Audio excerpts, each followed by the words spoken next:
religion and witchcraft. What's the difference between the two? Or is there really a difference at all? Well, it depends on who you ask. If you ask a religious person, that person will say that there is a difference.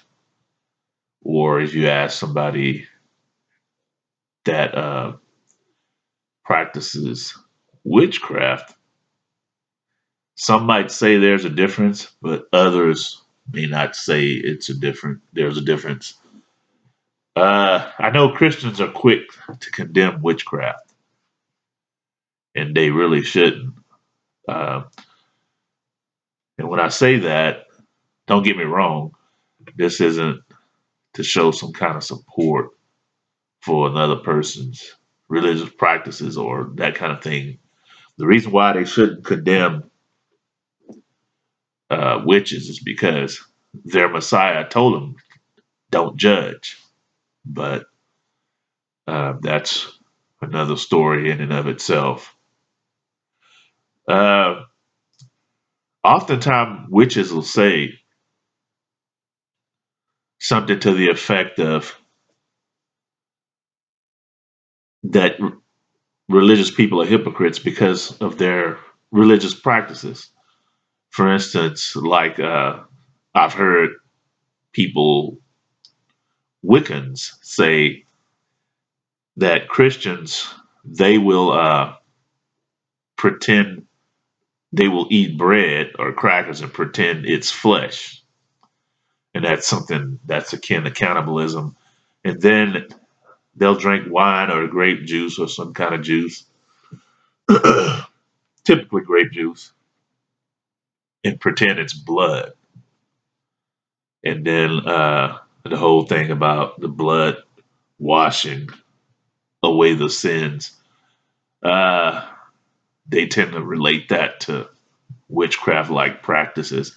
There are a lot of other things too that religious practices uh, encompass that we can say it's still ceremonial witchcraft type practices. And if you really think about it, they do have a good point, and they argue why can the Christian do that, get away with it, and they can't do what they do. Not that I know what they do. I've seen some things that they do. Uh, Oftentimes, people that practice voodoo, they'll say the whole thing about hearing a hyped up sermon and hyped up uh, spiritual hymns in a Christian church, and then all of a sudden a person jumps up and starts, you know, frolicking around and jumping around like they're possessed. The same kind of thing happens in voodoo rituals. Something supposedly enters into them and takes them over. And the Christians say it's the Holy Spirit. Oftentimes, people that practice voodoo say that they receive a spirit as well.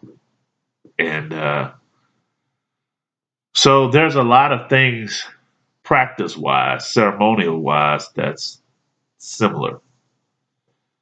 Uh, but I've asked quite a bit of people.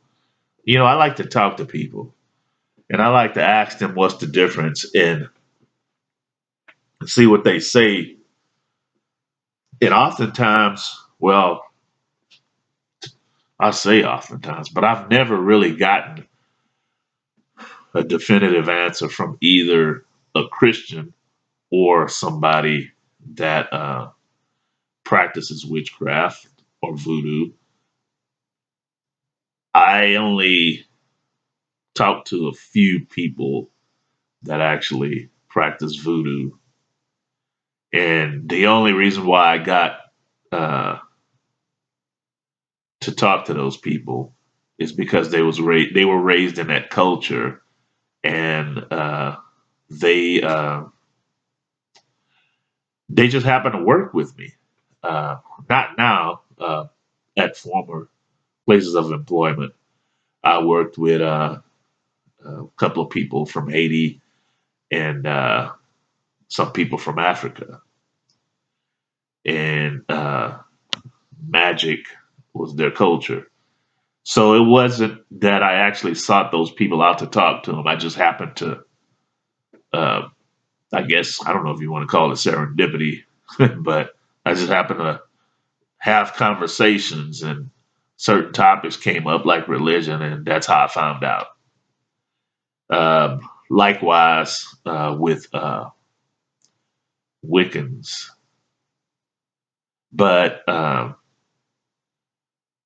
with regard to Wiccans or witches, I don't. There are a lot more people out there that practice witchcraft more than you think. I mean, it's a lot more than you think, and I was surprised at some of the people that I actually ran into that actually practice witchcraft or Wiccan. Again, that's their thing. That's their thing. But all these people that I talked to, and I've talked to too many Christians to count, and they all they can do is condemn it, call it evil, but they really couldn't say why. I mean, of course, because Moses said so, or what have you. Moses got the law from God, and then because it says so in the Bible and places in the New Testament, you know, most notably in the books after the four Gospels. But they really couldn't say why, what's the difference or anything of that matter, except because it says it in the Bible, and that's that, because it says it in the Bible. And, I would often challenge that because I would say, not defending witchcraft necessarily, not taking up or trying to put down religion either, but I would bring up other things that it says in the Bible and ask them if they would, if they accepted that as truth. And you can buy them for $1 with some of these things that I would talk about or ask about, and they would, plead the fifth or get upset and that kind of thing. And it was blatantly obvious that they're not down with it.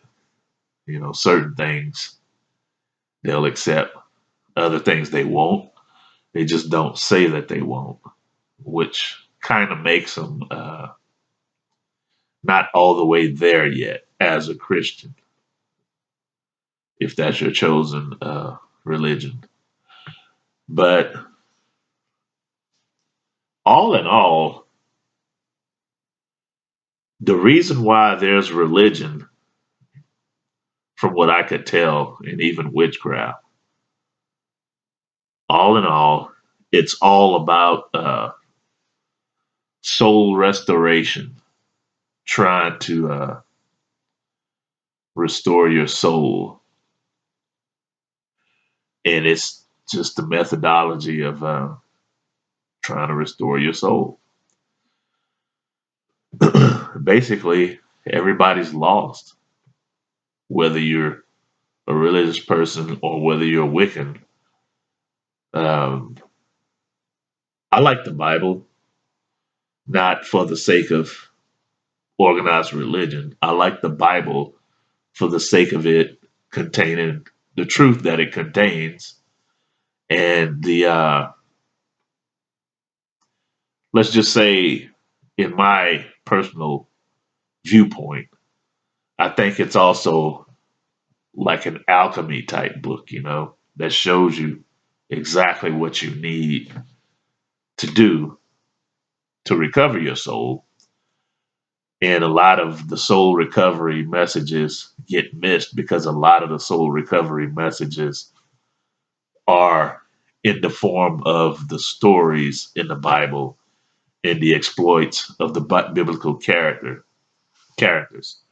For instance, uh, Moses' climbing of Mount Sinai is a depiction of him restoring his soul, climbing Mount Sinai, raising in consciousness to get to a place, that holy place where the Most High God, the light of the Lord, shines. He had to descend to a level above ground, above the earthly existence that he knew prior to climbing the Mount Sinai.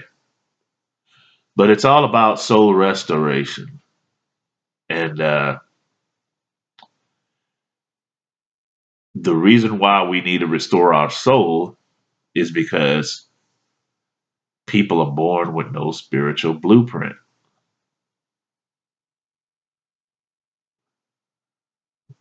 Yeah.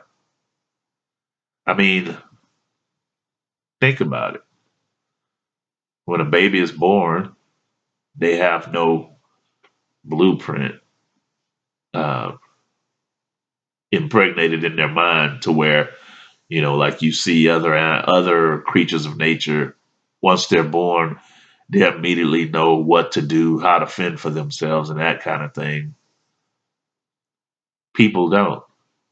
They have to be reared and weaned and shown the way. Some creatures of nature, after they're born, I mean, they're actually abandoned by their parents. And as newborn babes, if you will, they don't even have parental protection. So they got to do it all by themselves. But they have that blueprint. They know what to do, how to do, where to go, what to eat. Uh, they recognize predators, what have you, the whole 9 yards. People don't. So religion,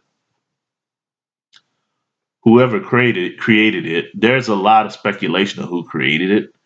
People talk about the Sumerians, how they were among the first to create religion, but the Egyptians were right along with them.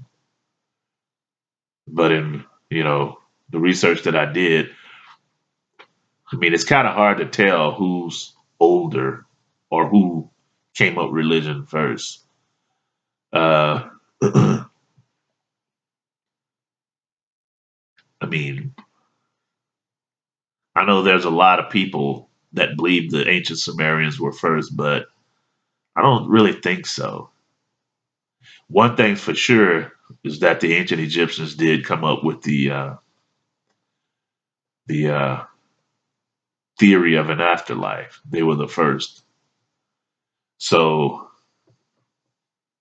that being said, not to get off the point, um, it's all about trying to find that spiritual blueprint to you know install in the mind.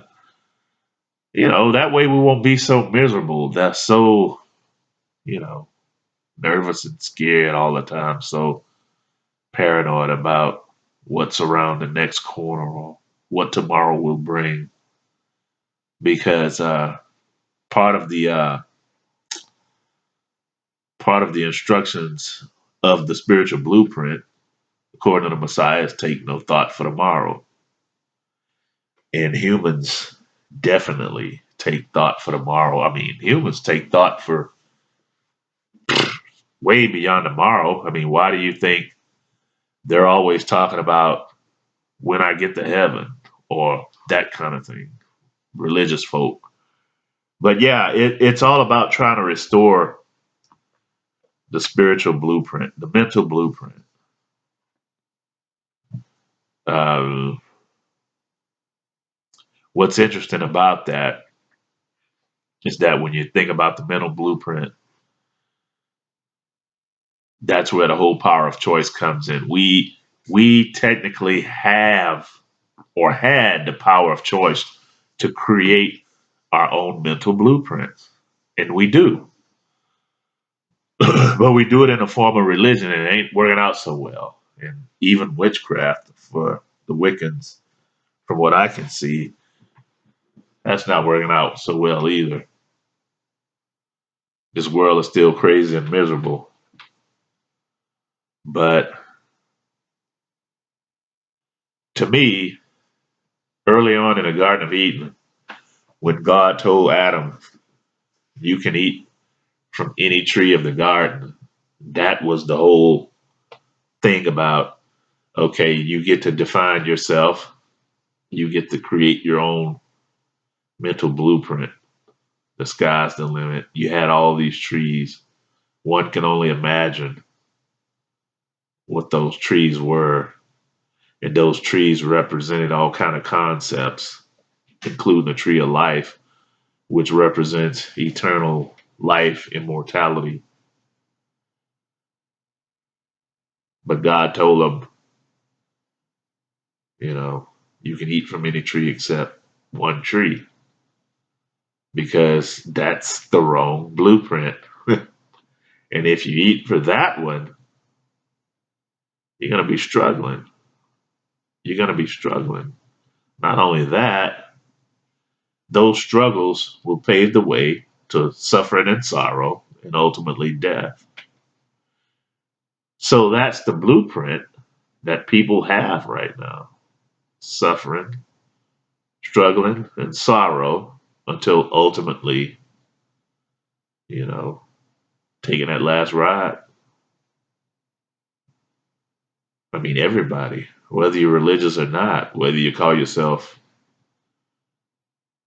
a witch or a Christian or a Wiccan or what have you, everybody is under that blueprint, that forbidden mental blueprint. And the whole purpose of it all, religion and witchcraft, is that they're all trying to get to restore that blueprint. When Adam was when Adam was sent away from the presence of the Lord, he lost his soul. And this is pretty much indicated by a mantra in Christianity when they say, I was lost, but now I'm found.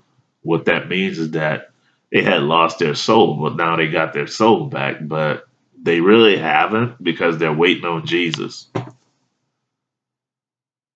Whereas the whole thing about the parable, the Messiah's parable about the 10 bridesmaids, that parable teaches you have to find your soul before he gets back. You can't just wait. Otherwise, you'd be left out. So religion needs to step up to the plate. They need to step up to the plate and teach its congregations that they need to find their souls. They need to find themselves so they can be found. Otherwise, there really ain't no difference between religion and witchcraft. Not at all. Not if you're just sitting there waiting. Anyway, thank you for listening. Subscribe to this channel. Hope you're doing as well can be. And God bless.